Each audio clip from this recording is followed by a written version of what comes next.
नमस्कार, आर्या न्यूज देख रहे हैं आप। मैं हूं आपके साथ पल्लवी सिंह। उत्तर प्रदेश की खबरों पर नजर डालेंगे। उत्तर प्रदेश में कोरोना काल में ऑनलाइन एजुकेशन के दौरान युवाओं में तकनीकी जानकारी न होने की कमी बहुत खली थी, लेकिन अब यूपी सरकार ने इससे निपटने की तैयारी कर ली है। दरअसल युवाओं को तकनीकी रूप से सशक्त बनाने के लिए योगी सरकार जल्द ही युवाओं को टैबलेट और स्मार्टफोन देने की योजना तैयार कर रही है।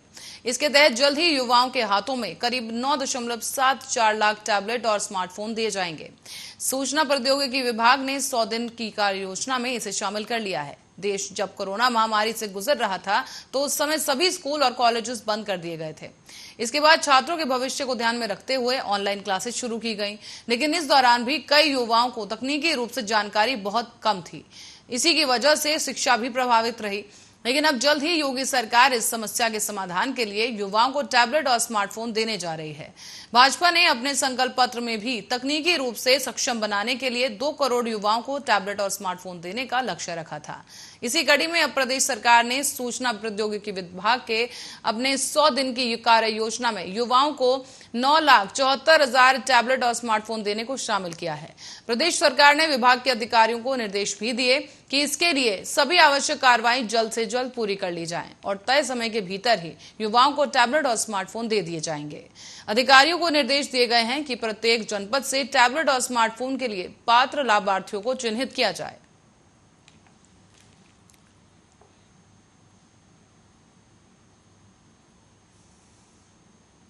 और उत्तर प्रदेश में एक बार फिर से बेरोजगारी का मुद्दा गर्माता हुआ दिख रहा है। समाजवादी पार्टी के अध्यक्ष अखिलेश यादव ने गुरुवार को ऐलान कर दिया कि उनकी पार्टी नौजवानों की समस्याओं के समाधान के लिए सदन में आवाज उठाएगी और पूरी भर्तियों को लेकर पूरा करने के लिए संघर्ष करेगी। उन्होंने यह आरोप लगाया है कि बीजेपी नौजवानों के भविष्य के साथ खिलवाड़ कर रही है और उनकी समस्याओं के समाधान में कोई रुचि नहीं ली जा रही। अखिलेश यादव ने यह भी दावा कर दिया है कि 34 लाख से ज्यादा अभ्यर्थियों को अधूरी भर्तियां पूरी होने का इंतजार है। सपा प्रमुख ने लखनऊ स्थित अपने पार्टी कार्यालय के सरकारी भर्तियों को लेकर वंचित अभ्यर्थियों के प्रतिनिधिमंडलों का ज्ञापन लेने के बाद उनको संबोधित करते हुए ये बात कही है। अखिलेश यादव ने आगे ये भी कहा कि अभ्यर्थियों के साथ बीजेपी सरकार का संवेदन शून्य व्यवहार अनुचित और अमानवीय है।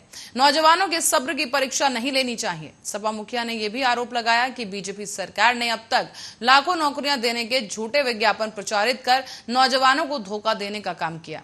उन्होंने कहा कि उत्तर प्रदेश में ना कहीं निवेश हुआ, ना उद्योग लगे, नौकरियां तब कैसे और कहां मिलती। बीजेपी सिर्फ झूठ और फरेब के सहारे अपनी राजनीति कर रही है। बीजेपी गरीबों की रोटी छीनकर पूंजीपतियों की तिजोरी भरने का काम कर रही है।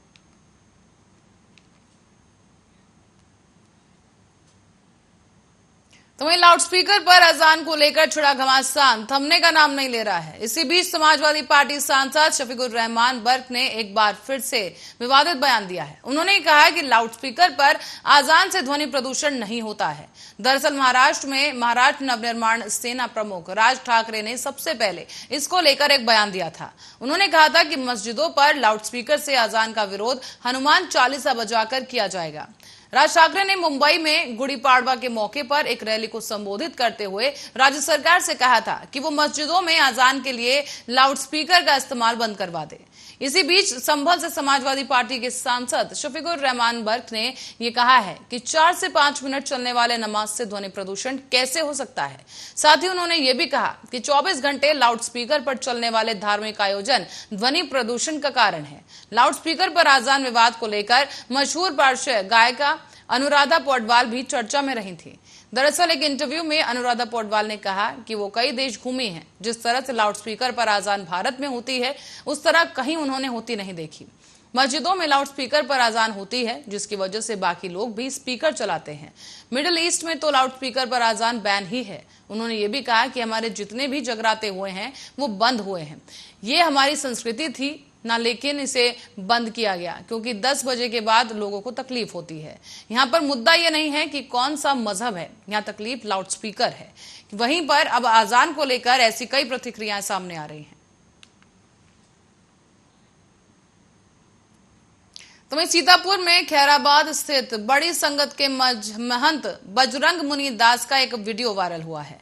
इस वीडियो में वो एक समुदाय की महिलाओं के प्रति अमर्यादित टिप्पणी कर रहे हैं। वायरल वीडियो 2 अप्रैल का बताया जा रहा है, जहां पर यह कहा जा रहा है कि उन्होंने ये टिप्पणी नव संवत्सर के मौके पर निकाले गए जुलूस के दौरान दी गई थी। पुलिस ने एफआईआर फिलहाल दर्ज कर ली है और हाल ही में बजरंग मुनि दास का जो ये वीडियो वायरल हुआ है उसमें वो भीड़ के सामने एक समुदाय की महिलाओं और बेटियों को घर से उठाकर रेप करने की बात कह रहे हैं। इस वीडियो को किसी शख्स ने शूट किया और ट्विटर पर शेयर कर दिया। इसके बाद पुलिस के संज्ञान में यह मामला आया। फिलहाल एएसपी सीतापुर को इस केस की जांच सौंप दी गई है। एक बार जोरदार नारा लगाएंगे, जय जय श्री राम। जय श्री राम।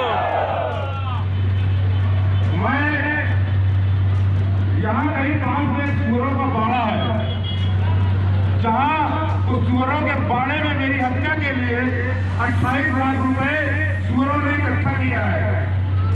और मैं एक बात बता देना चाहता हूँ सुअरों को कि 2800 जन्म तुम्हारे अल्लाह ताला तुम्हारा खतरा अगर अदा करिए हैं तो मैं तुम्हारा पूरा कर दूंगा। और मैं खुलेआम इस जिहादियों के सुअरों को खुलेआम चुनौती देता हूं कि अगर इज्जत से रहना है तो खैराबाद पर रहिए, क्योंकि अगर श्री रामनगर बनने जा रहा है।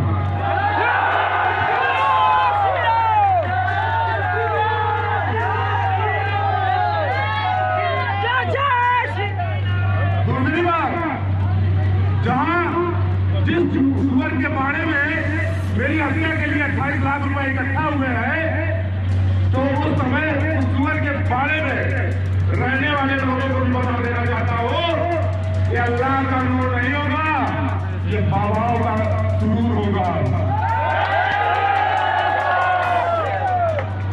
मैं बहुत प्यार से तुमको समझा दे रहा हूं, अगर इस कारोबार में कोई एक हिंदू लड़की तुमने छेड़ी तो मैं खुलेआम तुम्हारे घर से तुम्हारी बहु बेटियों को उठा के लाके बलात्कार करूंगा। हिंदू को मारा तो सब हिंदू मुसलमान मारे जाएंगे। दादाजी के घर तुम लोग स्वयं होंगे। तो मेरी हत्या के लिए जिस सुअर बाड़े में 28 लाख रुपए इकट्ठा है, और सुअर बाड़े के लोग भी सुन लो, न सुअर बाड़ा रहेगा और लोग रहोगे। और बरेली के जिला अस्पताल की मोर्चरी का सिस्टम समय बिगड़ा हुआ चल रहा है। मोर्चरी में मौजूद फ्रीजर इस वक्त खराब है, जिस वजह से शवों से दुर्गंध आना शुरू हो गया है। तो वहीं शवों से आने वाली दुर्गंध से कर्मचारी और मृतकों के परिजन भी परेशान दिखाई दे रहे हैं। तो वहीं इस बारे में जब सीएमएस से डॉक्टर से बात की गई तो उन्होंने कहा कि कई बार शासन से इसकी शिकायत की जा चुकी है, मगर अभी तक फ्रीजर का कोई भी इंतजाम नहीं हो सका है।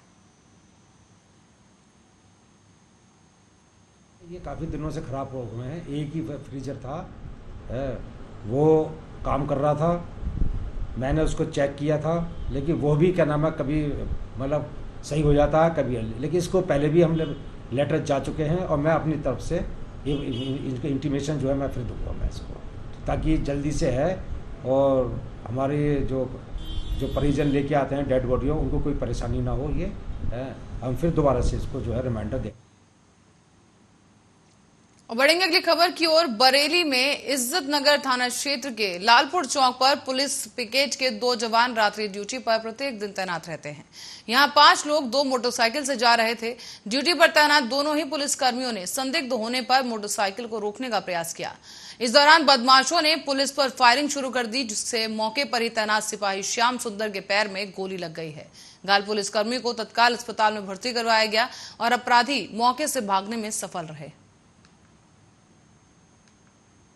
नगर के अंतर्गत लालपुर चौक पड़ता है, वहाँ पे हमारी एक पुलिस की पिकेट रहती है, उसमें 2 सिपाही तैनात उसमें रहते हैं। और सुबह 4 से 4:15 बजे के आसपास 5 लोग 2 मोटरसाइकिल से नहर की पट्टी जो पड़ती है उस तरफ से आ रहे थे। दोनों सिपाही के द्वारा उनको रोककर पूछताछ करने का प्रयास किया गया, जिसमें कि जो मोटरसाइकिल सवार जो 5 लोग थे उन्होंने भागने का प्रयास किया। और जब पुलिस के द्वारा उनको पकड़ने का पीछा करने का प्रयास किया गया तो एक व्यक्ति के द्वारा उसमें से जो है पुलिस के ऊपर फायरिंग की गई, जिसमें कि एक जो सिपाही हैं उनके पैर में कुछ छर्रे लगे हैं, जिनको इलाज के लिए अस्पताल भेज दिया गया है और जहाँ पे इलाज चल रहा है और उनका जो हालत है वो खतरे से बाहर है। और इसमें जो मौके पे पीछा करने के दौरान जो बदमाश थे उनकी मोटरसाइकिल वहाँ छूट गई थी। पुलिस के द्वारा उसको ट्रेस करने का प्रयास किया जा रहा है और आसपास और भी लोगों से पूछताछ की जा रही है, जिससे कि जो 5 अभियुक्त हैं उनको जल्द से जल्द गिरफ्तार करके उनके विरुद्ध पुलिस के द्वारा कठोर से कठोर कार्रवाई की जाए। बरेली में एमएलसी चुनाव में मतदाता अपने मताधिकार का इस्तेमाल करते हुए मतदान करेंगे। बरेली और रामपुर में 28 पोलिंग बूथों पर 9 अप्रैल को मतदान किए जाएंगे। आपको बता दें कि इस बार बीजेपी के महाराज सिंह और सपा से मशहूर अहमद के बीच कड़ा मुकाबला देखने को मिल सकता है। हालांकि इस बार एक निर्दलीय प्रत्याशी भी मैदान में है। देखने वाली बात यह होगी कि जनता इस बार एमएलसी की कमान किस पार्टी को देती है।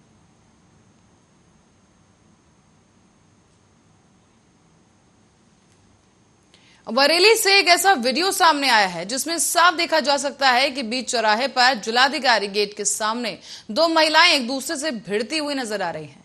जब लोगों ने दोनों महिलाओं को छुड़ाने की कोशिश की तो ये पता चला कि दोनों महिलाओं का पति एक ही है और दोनों में किसी बात को लेकर झगड़ा हुआ, तो वहीं एक दूसरे पर इन्होंने चप्पल बरसाने शुरू कर दिए।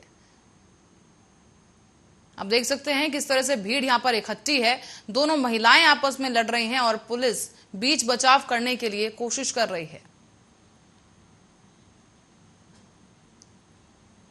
तो वहीं बढ़ेंगे अगली खबर की ओर, जो कि बिजनौर से सामने आई है। बिजनौर के एसपी ने रिजर्व पुलिस लाइन में साप्ताहिक परेड की सलामी ली है और परेड का निरीक्षण भी किया गया। शारीरिक और मानसिक रूप से फिट रहने के लिए दौड़ भी लगवाई गई और अनुशासन और एकरूपता बनाए रखने के लिए टोलीवार ड्रिल करवाया गया है। साथ ही आपको बता दें कि इससे जुड़े आवश्यक निर्देश भी इस दौरान दिए गए।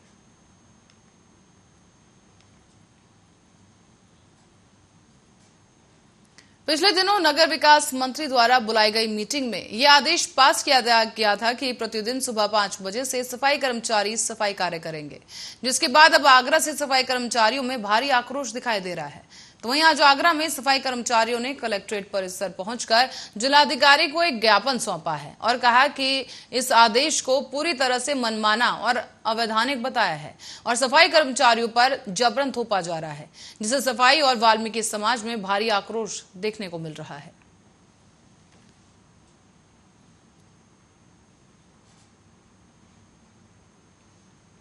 तो वहीं मां कालरात्रि को समर्पित होता है नवरात्रि का 7वां दिन। देवी कालरात्रि का रूप सबसे निराला होता है।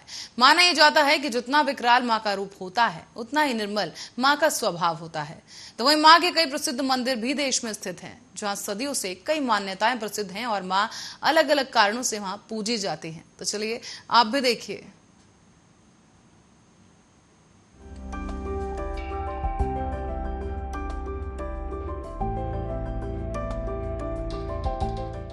देवी दुर्गा के निर्मल और सुंदर स्वरूपों से हटकर देवी कालरात्रि का रूप सबसे निराला होता है। मां कालरात्रि का शरीर अंधकार की तरह काला है। मां के बाल लंबे और बिखरे हुए हैं। मां के गले में माला है जो बिजली की तरह चमकते रहती है। मां कालरात्रि के 4 हाथ हैं। मां के हाथों में खड्ग, लौशात, वर मुद्रा और अभय मुद्रा है। पर मान्यता है कि मां का स्वरूप जितना विकराल है उतना ही दयालु है मां का स्वभाव। साथ ही आपको बता दें कि आज नवरात्रि के 7वें दिन शोभन योग का निर्माण हो रहा है। शास्त्रों में शोभन योग को अति शुभ योग गिना जाता है। मान्यता है कि इस योग में किए गए कार्यों में सफलता हासिल होती है। शोभन योग 8 तारीख की सुबह 11:31 तक रहा और सर्वार्थ सिद्ध योग देर रात 1:43 से अगले दिन 9 अप्रैल को सुबह 6:02 तक रहेगा। इस दिन का शुभ समय 11:58 से दोपहर 12:48 तक रहेगा। तो वहीं नवरात्रि में देवी कालरात्रि के प्रसिद्ध मंदिरों में भक्तों का तांत लगना सुबह से ही शुरू हो जाता है। तो चलिए आपको भी ले चलते हैं देवी माँ के मंदिर में और आपको बताते हैं कि आखिर क्यों भक्त मिलों का सफर तय कर विशेषकर यहाँ माता के दरबार में हाजिरी लगाने आते हैं। पहले बात करते हैं बिहार के सिमरी में बसे मां कालरात्रि के बारे में, जहां पौराणिक मान्यताओं के अनुसार माता रानी के महानिशा पूजा का आयोजन किया जाता है। सिमरी में स्थापित कालरात्रि मंदिर को सूबे में इकलौता मंदिर भी कहा जाता है। तो वहीं ऐसी मान्यता है कि देवी कालरात्रि की आराधना से संतान के सुख की प्राप्ति होती है। मध्य प्रदेश के इंदौर में कालरात्रि का एक ऐसा मंदिर है जहां निसंतान दंपति बच्चे की चाह में नवरात्र में जरूर मां की पूजा करने आते हैं। इस मंदिर में लोगों की अटूट आस्था है। कहा जाता है कि इस मंदिर में सिर्फ रात के समय ही पूजा होती है। आरती के समय मोली की भी पूजा की जाती है। साथ ही इस मंदिर की खास बात यह है कि भक्त के घर बेटी के पैदा होने पर उसे मां दुर्गा का अंश कहा जाता है और यहाँ आने वाले भक्त बेटे की जगत हेटी पाने की आस रखते हैं। अब आगे बढ़ते हैं और रुख करते हैं वाराणसी का, जहां मां का ऐसा भी स्थान है जहां मां के प्रताप के चलते उस जगह का नाम ही कालिका गली पड़ गया है। हम बात कर रहे हैं मां कालरात्रि के मंदिर की, जहां नवरात्रि के अवसर पर भक्तों की भारी भीड़ देखने को मिलती है। सप्तमी के दिन देर रात से ही यहां मां के दर्शनों के लिए भक्त एकत्रित होने लगते हैं। दरअसल मां कालरात्रि को शत्रुनाशक और रक्षा की देवी माना जाता है और कहा जाता है कि अगर किसी इंसान पर बुरी शक्तियों का साया है तो इस मंदिर में टिकना उसके लिए संभव नहीं है। उसे यहाँ पहुँचते ही इसका संकेत मिल जाता है। यहाँ माँ को बलि चढ़ाने की पुरातन परंपरा है, लेकिन आपको जानकर आश्चर्य होगा कि बलि किसी जीव की नहीं बल्कि नारियल की चढ़ती है। विशेषज्ञ बताते हैं कि नारियल को ही जीव रूप में मानकर इसे चढ़ाया जाता है। लोग बलि रूपी नारियल चढ़ाकर अपनी मान्यता मांगते हैं। इसके साथ ही माँ को लाल चुंदरी उड़ाकर और गुड़हल की माला और मिष्ठान का भोग लगाया जाता है। साथ ही साथ आपको ये भी बता दें कि माँ कालरात्रि को रात रानी के फूल चढ़ाना भी शुभ माना जाता है। तो अब आगे बढ़ते हैं और रुख करते हैं कोलकाता का, जहाँ माँ दक्षिणेश्वर काली मंदिर जो कि यहाँ के सबसे प्रसिद्ध मंदिरों में से एक है। इसका निर्माण सन 1847 में शुरू हुआ था और कहते हैं कि जान बाजार की रानी रासमणि ने स्वप्न देखा था, जिसके अनुसार मां काली ने उन्हें निर्देश दिया था कि मंदिर का निर्माण किया जाए। उसके बाद ही भव्य मंदिर में मां की मूर्ति श्रद्धा पूर्वक स्थापित की गई थी और सन 1855 में मंदिर का निर्माण पूरा हुआ था। यह मंदिर 25 एकड़ क्षेत्र में स्थापित है, जहां दूर देश विदेश से भी लोग दर्शन करने पहुंचते हैं। कर्नाटक का श्रीशंगी काली मंदिर मां काली को स्थापित है और यह कर्नाटक के बेलगाम में स्थापित है। यह कर्नाटक का सबसे प्रसिद्ध मंदिर है और यहाँ पर मां दुर्गा के काली रूप की पूजा करने का विधान है।